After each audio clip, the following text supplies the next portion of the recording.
बिस्मिल्लाहिर्रहमानिर्रहीम अस्सलामुअलैकुम वरहमतुल्लाहि वबरकातुहू।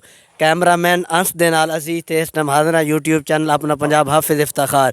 असी अल्हम्दुलिल्लाह एक मंज़ल नहीं दूसरी मंज़ल ते गए खड़े हैं। कि मंज़ल गोवा की मंज़ल मिस्त्री साहब नाल मिलावांगे। वो माशाअल्लाह एक हाथ नाल कांडी एक हाथ नाल इट ते मिसाला फरी चलाते हैं।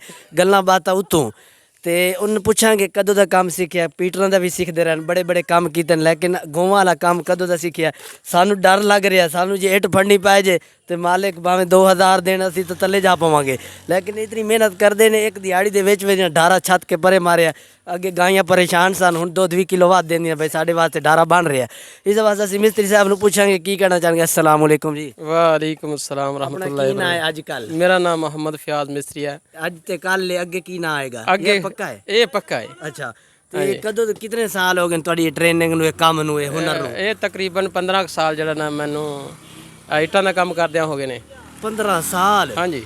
जे असी तुहाडे शागिर्द भई सीखना चाहे तो सानू कितने 15 दिनां दे विच अच्छा इंशाअल्लाह। ते पहचाने तो नहीं जावांगे भाई हाफिज़ कोई नवा बंदा है? नहीं नहीं मैं भी ते वेखो ना ताड़े तरह दाढ़ी मुबारक रखी है। तुसी भी जड़ा ना गल साफ है। ਜਦੋਂ मिस्त्री बन जाओगे फिर मिस्त्री साहब कहोगे। सही है। हाफिज़ पहले छोड़िएगा। गोवा बनाओगे या पहले गोवा तो धक्का दोगे? नहीं नहीं धक्का नहीं दांगे, काम सिखावांगे। सही है। हाँ। ते एक दिहाड़ी एक जेड़ी आंदे घंटे 8 घंटे कितनी इटा लांदे हो?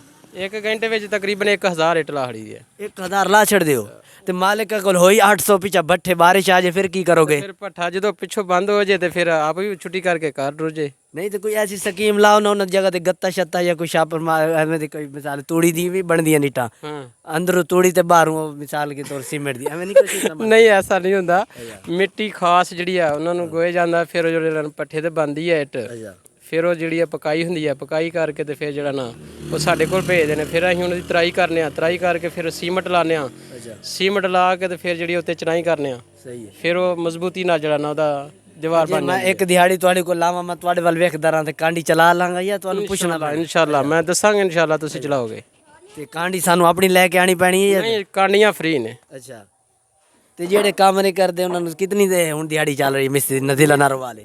नारवाल जिला च विच 900 रुपया दिहाड़ी चलदी ये मजदूर दी? हाँ जी। ते दूसरे दी मिस्त्री मिस्त्री दी 1600 1700 1800। अच्छा टुक्कर घरों खा के आना टुक्कर मालकां कोल खाना? टुक्कर दोपहर दा मालकां कोल। अच्छा अच्छा साढ़े वाल तो 1200 1400 होनी 200-400 का घट होएगा मुल्तान वाली साइड दे जेडे वीडियो वेखते उन्होंने किवें कहोगे तो जे तुसी बाहर जाना चाहो हुनर सारे ने बिल्डिंग वगैरह सब कुछ कर लेंदे हो प्लस्तर हो गया टैल तो नहीं ला सकते? टैल भी ला ली दी इंशाअल्लाह प्लस्तर भी कर लईदा। उस तो बाद ते तुसी 1800 दसन दे हो मिसाल के तो 50,000 60 कमा लेंदे हाँ जी जे तुहानू बाहर जाना पै जे दुबई जाना पै जे मस्कत तुसी फिर 2 लाख नु हाथ फेरोगे? इंशाअल्लाह। हाथ फेरोगे या हाथ चलाओगे? हाथ चलावांगे। अच्छा तो असी वेख लो जी नन्ना मुन्ना बच्चा मजदूर उन्हें वेख लो अपनी गायें की इतनी फिक्र की उन्हें 2 दिनों के डारा मुकम्मल कर दिता। हाँ जी की ना है अपना एडे वड्डे मिस्त्री नाल किवें तुहाडा चाल चल गया? चाल सही चलाने हो? हाँ जी। कदों ते काम कितने दिन कितने मजदूर ते कितने मिस्त्री ने? 2 मिस्त्री ने मजदूर 4 ने। तौबा तौबा ते चाह भी घरों पींदे होने हो? हाँ जी। चाह कितने टाइम पींदे हो? 3 टाइम। 3 टाइम ते मजदूरी तो पहले कितने पींदे? अपना काम है किसे दा है? किसे दा अपना है। अच्छा ते दूसरा कितनी गाय मज्जा ने? एक मई है अच्छा नाल कटी है ते एक खोता है। खोतन भी ऐद के अंदर समाओगे? ओ किरंगू जेड़ा बोलदा सी हाँ जी हाँ जी यार ते मच्छर लड़े दसदा भी है किरंगू? हाँ जी सही तो तेनू लड़े फिर भी खोता बोलेगा? हाँ जी। सही है। वेख लो जी नाज़रीन कैसा माहौल है साडे पिंड दा ए वेख लो गोवा ने माहौल है देसी जुगाड़ ते अलहमदुलिल्लाह तुसीं सुनिया उस्ताद होर दी गल उन्हें कि मेहनत करिए पाकिस्तान में सोहनी रोटी लभदी है।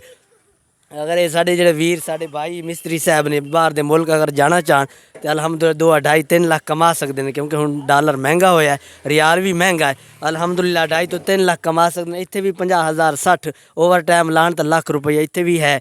8 घंटे तो बाद अपने मिसाल के पट्ठे पान या कोई होर काम करन अपने बच्चियां इस तरह अलहमदुलिल्लाह बड़ी सोहनी गल लगी। जो पीटरां दे काम सीखते रहे हो वो तो कितनी देर लाए हो कोई दिल नहीं मुतमैन होया? नहीं नहीं पीटरां दा काम अलहमदुलिल्लाह सीखिया, ट्रैक्टरां दा भी काम अलहमदुलिल्लाह सीखिया, पेंचरां दा काम अलहमदुलिल्लाह सीखिया। अच्छा बहरहाल कुछ मजबूरी दी वजह तो जड़ा ना वो छड्ड के ते फिर जड़ा ना मिस्त्रियां दा काम सीख के ते फिर करना पिया। क्या बात है। तो वो बा बूटे होरी तुहाडे शागिर्द ने? ਨਹੀਂ ਉਹ ਵੀ ਬਾਈ ਆ ਦੂਸਰਾ। ਨਹੀਂ ਤੇ ਲੋਕੀ ਜਿਹੜੇ ਸਹੀ ਉਸਤਾਦ ਬਣ ਜਾਂਦੇ ਉਹ ਕਹਿੰਦੇ ਫਖਰ ਕਰਦੇ ਮੇਰੇ 10 ਸ਼ਾਗਿਰਦ ਨੇ ਮੇਰੇ 15। ਤੁਸੀਂ ਵੀ ਕੋਈ ਐਵੇਂ ਦਾ ਸ਼ਾਗਿਰਦ ਬਣਾਇਆ? ਮੈਂ ਕੋਈ ਸ਼ਾਗਿਰਦ ਨਹੀਂ ਤਿਆਰ ਕੀਤਾ ਨਾ ਕੋਈ ਮੇਰੇ ਕੋਲ। ਉਸਤਾਦ ਕਿਹੜੇ ਪਿੰਡ ਦਾ ਜਾਂ ਕਿਹੜੀ ਜਗ੍ਹਾ ਦਾ? ਮੇਰਾ ਵੱਡਾ ਬਾਈ ਉਸਤਾਦ ਆ ਤਾਰਕ। ਕੀ ਬਾਤ ਹੈ ਜੀ। ਨਾਜ਼ਰੀਨ ਤੁਸੀਂ ਵੇਖਿਆ ਉਸਤਾਦ ਵੀ ਦੱਸਿਆ ਉਹਨਾਂ ਸਾਰਾ ਕੋਈ ਆਪਣੇ ਕੰਮ ਦੱਸਣੇ ਮਿਹਨਤ ਕੀਤੀ ਲੈ